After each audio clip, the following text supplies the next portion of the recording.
My boyfriend and I were spending a few days in Michigan visiting my parents, and we didn't want to stay with him for obvious reasons. We ended up finding a cute little one-bedroom condo on Airbnb about 15 minutes away from their house. The interior had been completely redone and was very modern, so it wasn't the cheapest option. The hosts appeared to be nice and had high ratings, but there was a few comments that raised some red flags. The majority of the negative comments mentioned strange interactions with the neighbor. I've had some crazy neighbors, so I'm not one to pass judgment.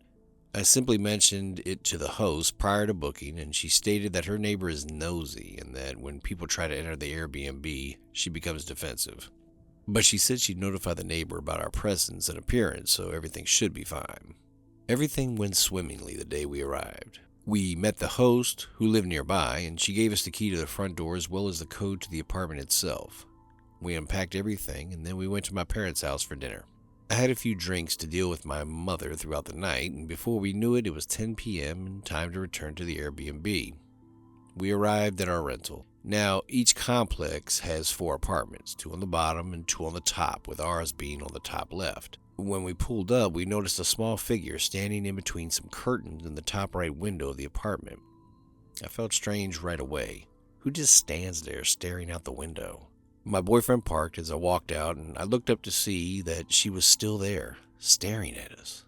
I could see her features as we walked towards the front door. You know how some people have that crazy look on their face? She had mangled brown hair and wide open eyes. She had to be 60 or 70 years old, and that frown she had, I've never seen anyone so angry. My boyfriend unlocks the door and we enter, and to my surprise, there she is at the top of the stairs. He says nothing and just stands there staring at us.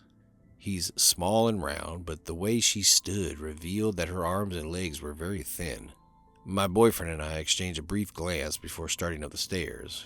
We approached while she stared down at us, but to my surprise, she said nothing.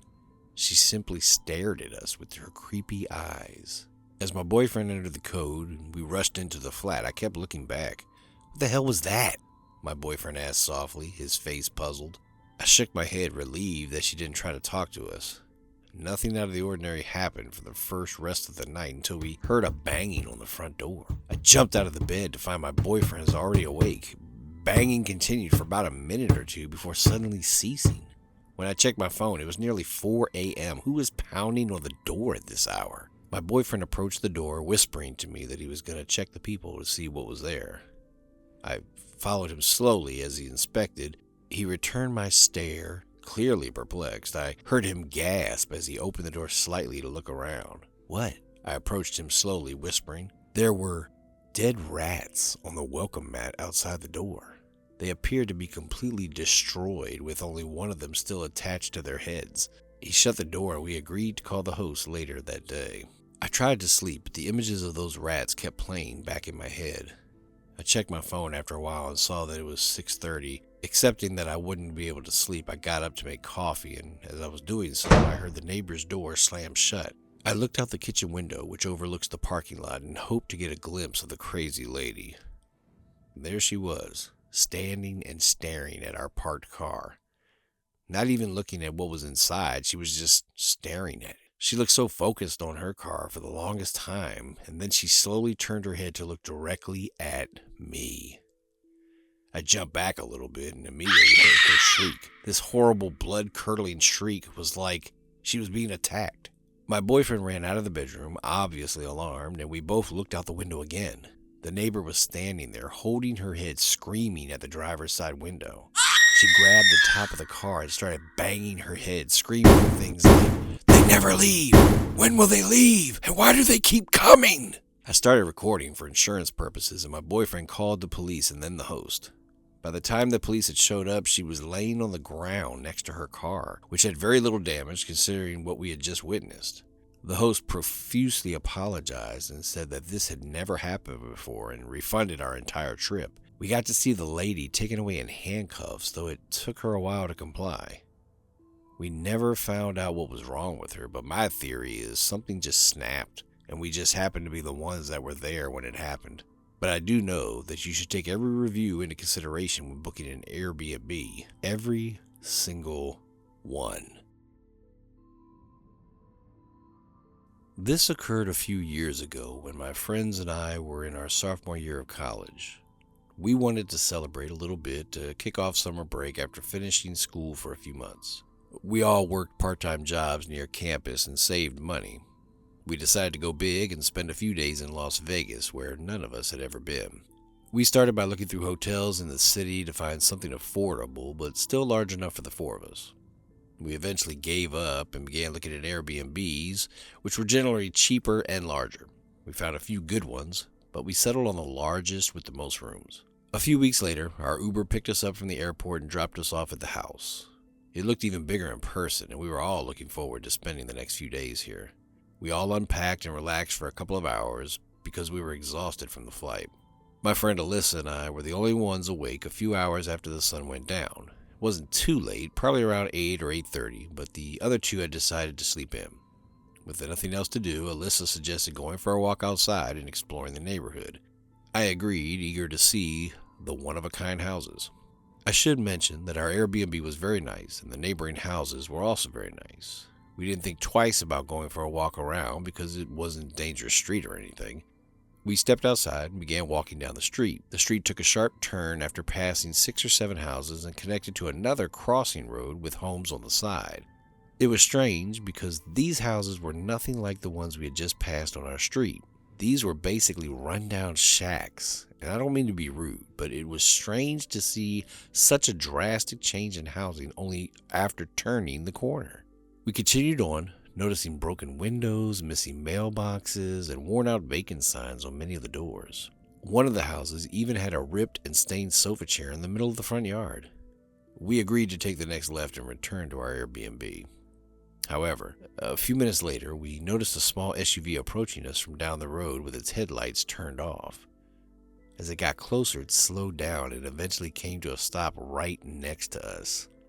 An older woman, probably in her 50s or 60s, rolled down the window and exclaimed, "You two are such a cute couple." She was making strange, jerky motions with her head and arms, and she was acting strangely. "Thank you," I replied, hoping to end the conversation quickly and get her to leave. Fortunately, it worked. She kept going down the road, and we followed in the opposite direction. We eventually found the next turn and returned to the street with our Airbnb. The whole situation had both of us shaken and creeped out, and we just wanted to get inside and forget about it. But as we approached the driveway, we noticed the old lady's SUV turn down our road and started heading back toward us. We were halfway up the driveway when she came to a complete stop in front of the house. This time, however, things were a little different. She simply stared at us.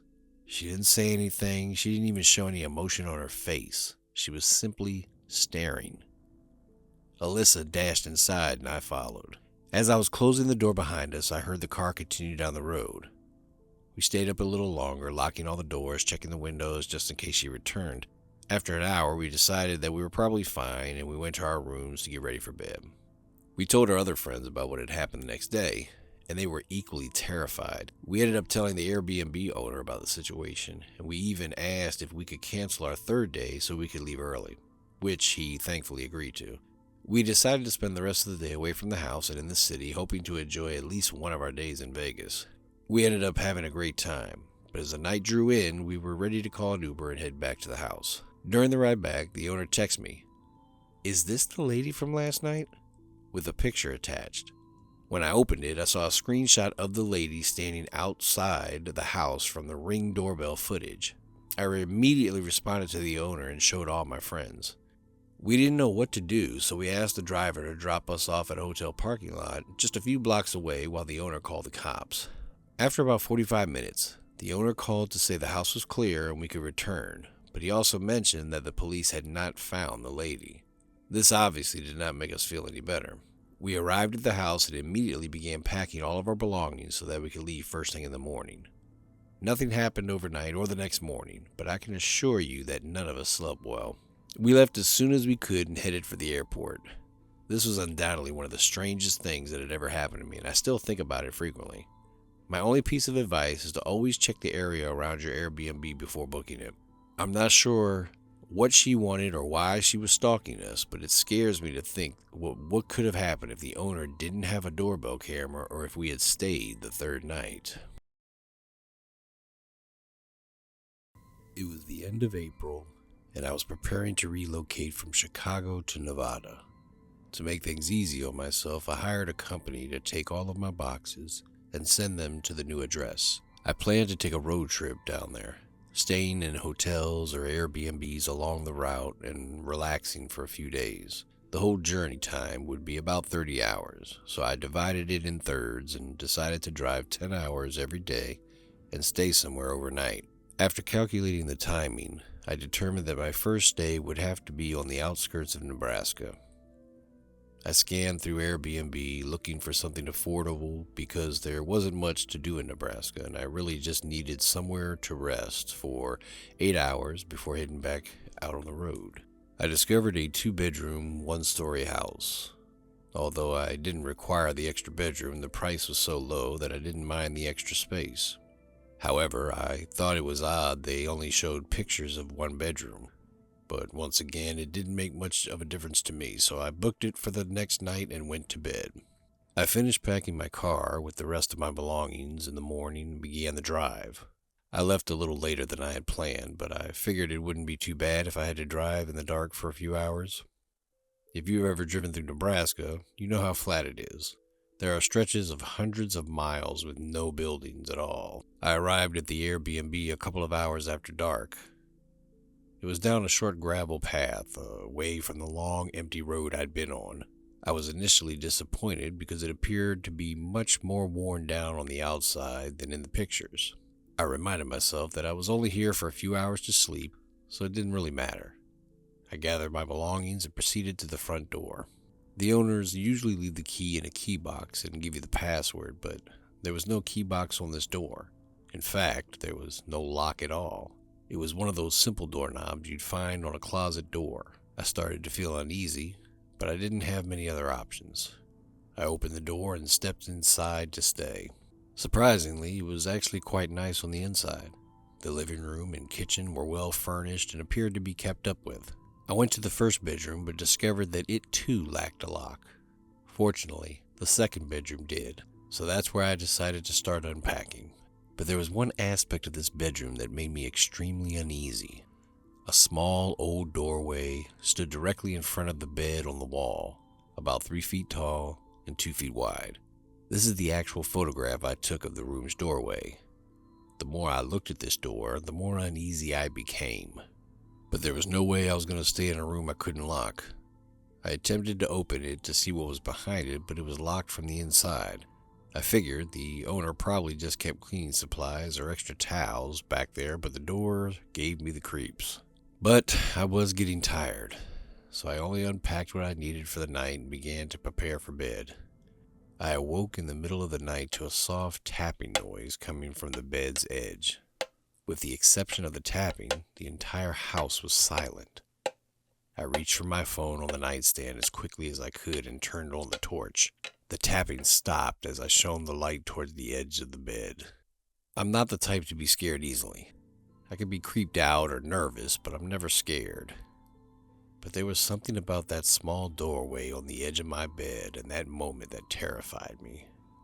I jumped out of bed, turned on the lights, grabbed everything, and ran as fast as I could out of the house. I couldn't see much outside because it was still dark, but as I was backing my car out of the gravel path, I swear I saw a man lying on the ground behind the house. I drove for about 30 minutes down the road before pulling over and texting the owner to inform him that there might be someone in this house and to call the police. I drove for a couple hours until I came to a small town and parked in a grocery store parking lot to catch some sleep.